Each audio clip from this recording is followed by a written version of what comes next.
Good morning. I wanted to give for general information the attachments and modifications I did to my John Deere. You shouldn't modify your mower. Do this. This is for information, entertainment purposes only. Um, First of all, I did put hitch placements on the front and back. The front is not really for structural. The back is structural for moving heavier, trailers and stuff like that. This comes to play on some of the things I'll talk about in a minute. I got 10 things that I've made for the John Deere stand-on mower. First of all, after the hitches, I point out that I did do the mounts for locating my trimmer and blower. That makes it handy. The only other thing besides the 10, and then I'll get to my favorite at the end, is I did put this back pad so that you can, if you're going up a hill, you don't have to hold tightly with your hands. You can rest your back against that, like say if you're pulling a grade with the grader blade. Okay, let me stay on target here. We got the trimmer mount, the blower mount. We did put an electric port on here that comes to play when you use the next couple things, which would be on the front. Generally, I put the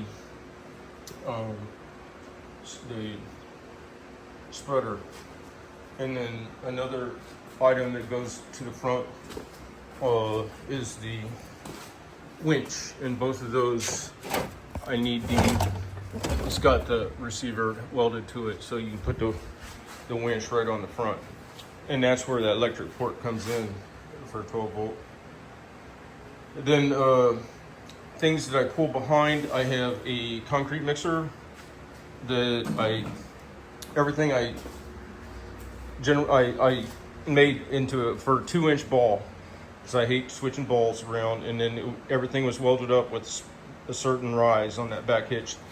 So aside from the concrete mixer, there also is a pressure washer that I run with the 13 horse Honda, and it's a little heavy, so it makes it a little easier to move it around. And I just put it on, the tongue is welded up specifically for that rise and everything. So that's one of the pull behinds in addition to the concrete mixer. And then I get into what I've made as attachments for grading or leveling dirt, and that's why there's this location for the impact and this socket that I always use, because it works towards removing quickly. Or say I wanted the ripper bar that pulls out of that location, and then it would bolt there with the extra hardware. And then when I'm not running these attachments, these bolts, I drilled holes in this top where I can keep those bolts. They don't interfere with the controls or anything, so that works good. Then after this, obviously the grader blade for leveling, that's hinged there, and then I make everything so that it locates for transport on this hook. Push it down, push there.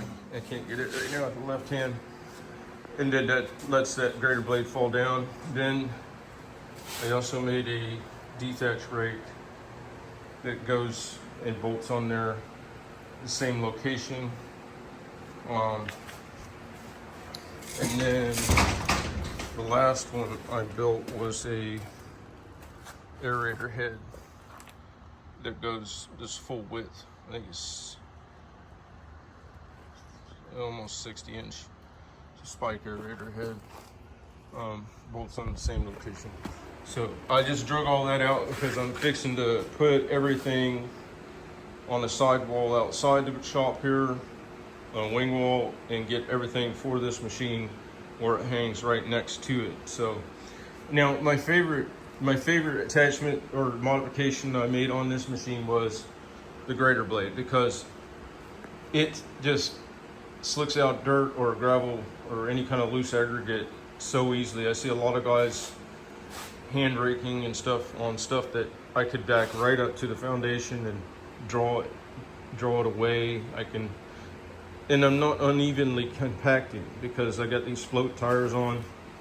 So if I set it level, theoretically, after it settles, wherever I'm working, it should settle equivalent. Versus these other guys running heavy machines, the compaction that they get has to be uniform. So they're tracking a large mass machine, and they're intentionally trying to make those tracks cover every bit of the ground so that you don't have an unevenness after the settling. I really don't have to worry about that. Now, the downside of it too, though, is you want that compaction if you're doing a driveway. So this would be more for your